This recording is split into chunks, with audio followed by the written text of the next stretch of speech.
Good evening and welcome to our Parsha Pearls.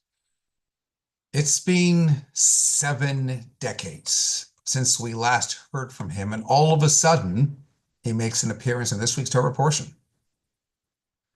We read about Ishmael and the way that he is engaging with his brother Isaac, taunting him, as a result of which he's sent from the family home, and together with his mother Hagar. And ultimately, after he is spared by God, he goes off and lives his own life wherever that might have been. And he doesn't resurface until this week's Torah portion. What were the circumstances? What was it that resulted in them suddenly reuniting again? Where had he been all of this time? Why had there not been any sort of contact? These are the questions we need to consider. It's an all too common story. Family rifts, right? Abraham, at the behest of his wife, Sarah, sent Hagar and her son Ishmael from the family home.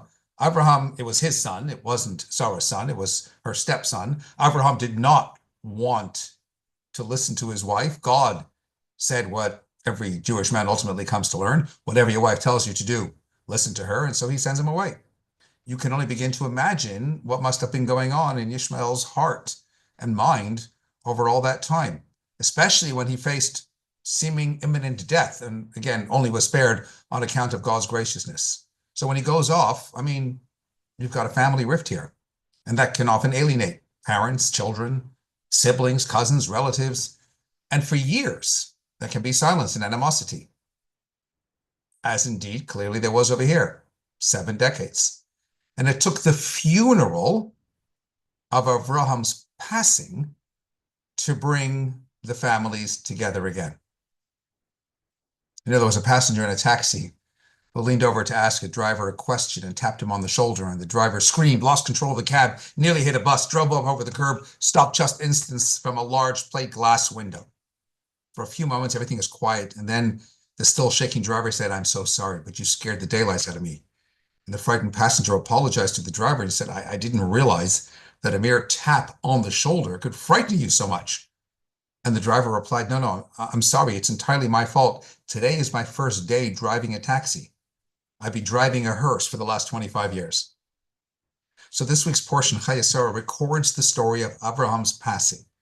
At a ripe old age, 175, having lived a full and satiated life.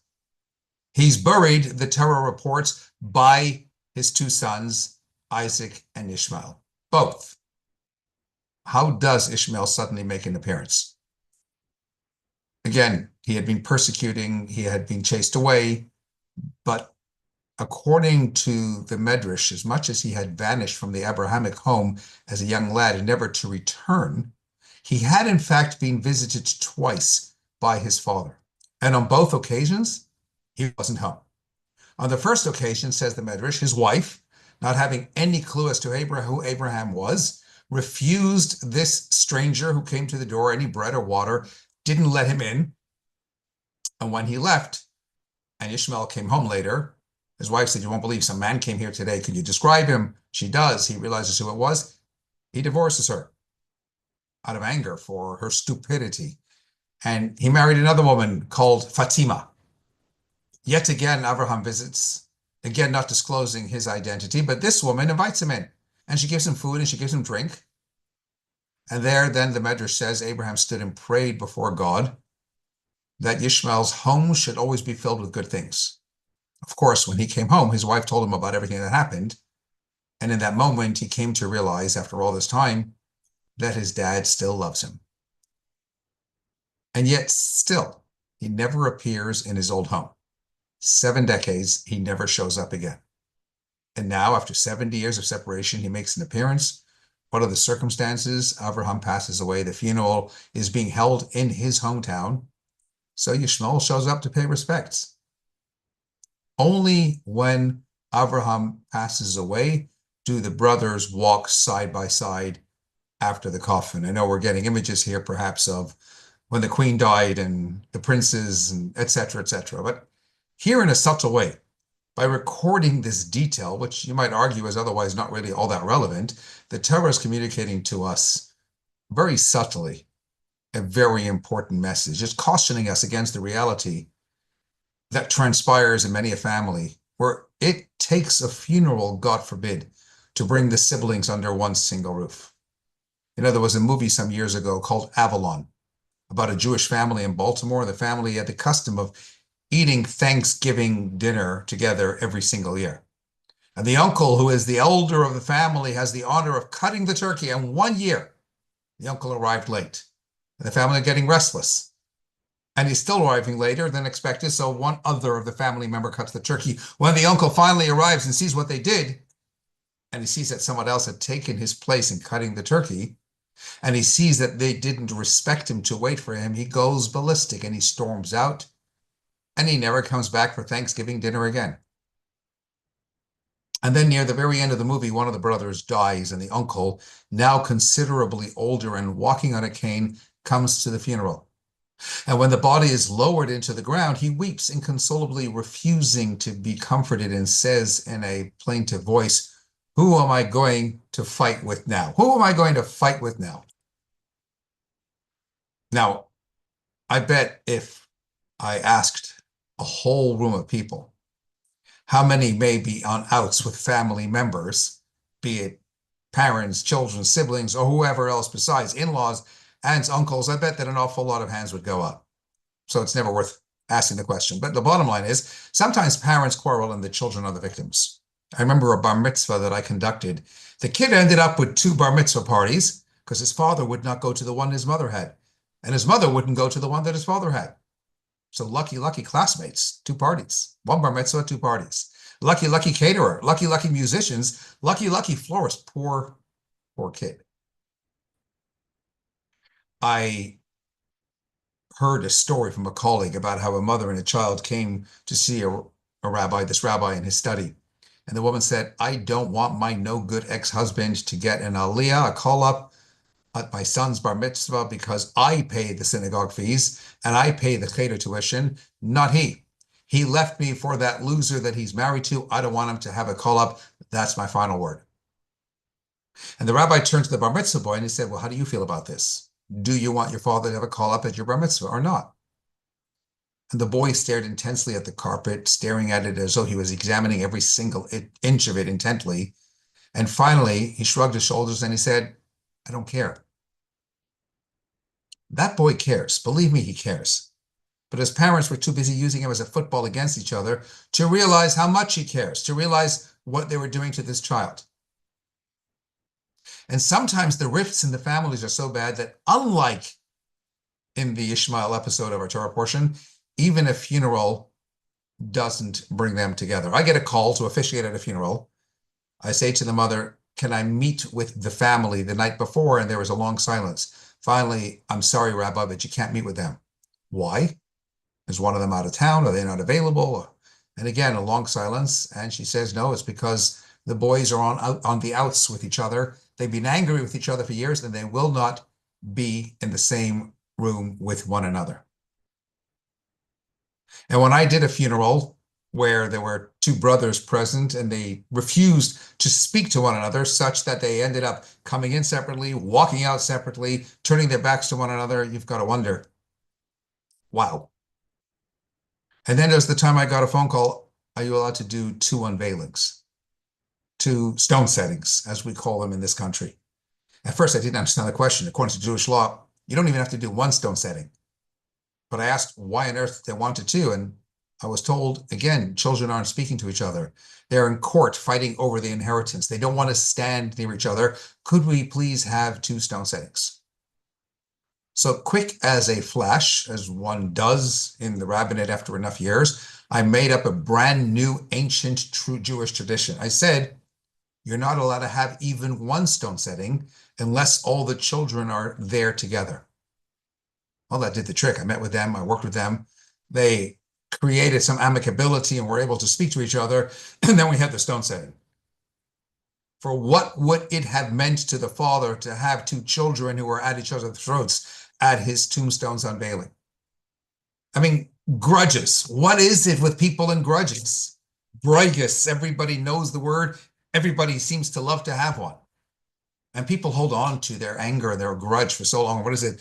This elderly woman who was a spinster all her life, she's terribly bitter about it. She passes away at the age of 97. She had one request in her will: there shall be no male pallbearers carrying my coffin. If they didn't want to take me out when I was alive, they're certainly not taking me out now when I'm gone. Holding on to that grudge. And it's a funny thing because adults hold on to grudges. Children don't hold on to grudges. When a child gets upset with you, "Mommy, I hate you." 5 minutes later, they're your best friend again. Adults, again, people seem to love a Bragus. It's fuel to their emotional engine.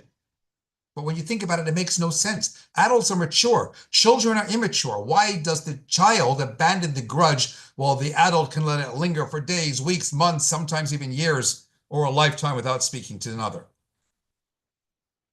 And the simple explanation that I suggest to you is because children would rather be happy than be right. Adults would rather be right than be happy. The grudge drags us down and makes us feel despondent, but I don't care. I'll hold on to it for as long as I can because I'm right. But is that really what matters at the end of the day? Who is right? I mean, let's say you're 90%, or even 100% right. Does that mean you should deprive yourself of a relationship with your own kin? Can you live your life fully when you are estranged from people who are essentially connected to you? A truly happy person doesn't hold grudges. They understand that it's better to forgive and forget than let their negative emotions crowd out their positive feelings. Why let anyone who has wronged you have power over you, living rent-free in your headspace? You want to be happy in life? Go rediscover that child within. You know, a family had a father had a family of sons who were perpetually quarreling among themselves. And when he fails to heal their disputes by his exhortations, he determined to give them a practical illustration of their disunion. And he told them, "Bring me a bundle of sticks." When they did so, he put the whole bundle into the hands of each of them in succession and ordered them to break it in pieces. And they tried with all their strength, but of course were not able to do so. And then he opened the bundle, took the sticks separately, one by one, and again put them into his son's hands, upon which they broke them easily. And then he said, "My sons, if you are of one mind and unite to help each other, you will be as this bundle of sticks, uninjured by all the attempts of others who seek to break you.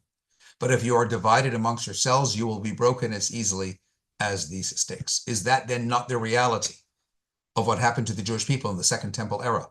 When there was unity in the ranks, they remained invincible against their enemies. But the cardinal sin of that generation was baseless hatred, which then made them vulnerable, and that made them exposed to the attempts of their enemies, resulting in the destruction of our temple and the exiling of the Jewish people. In the Australian outback, known for its beauty, but also its ability to get lost there, a family goes camping and the little child goes wandering off. At first, they didn't panic. She must have wandered maybe into another family tent in the campsite. After a while, they realize she's not coming back. Everybody is searching for her. More and more volunteers join the search. The child can't be found. And as time passes, they realize they need a concerted effort. And then they suddenly realize so much time has passed. It's soon going to get dark. And then, of course, cold, dehydration, panic. So one volunteer comes up with a brilliant idea. Let's form a human chain in which everyone will hold hands and spread out as far as possible so nobody would get lost. And then we can slowly close the perimeter of the circle, and in the process, we'll hopefully find the little girl. And so they get supplies, they hold hands, they form a human chain for miles. And then they begin to close the circle, and the sun is setting, and it's getting dark. And they shout her name, and there's no response.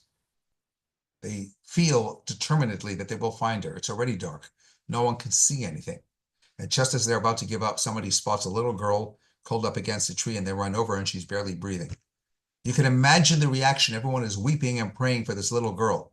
A doctor on the scene is desperately attempting to save her pure and innocent life. But the story does not have a happy ending.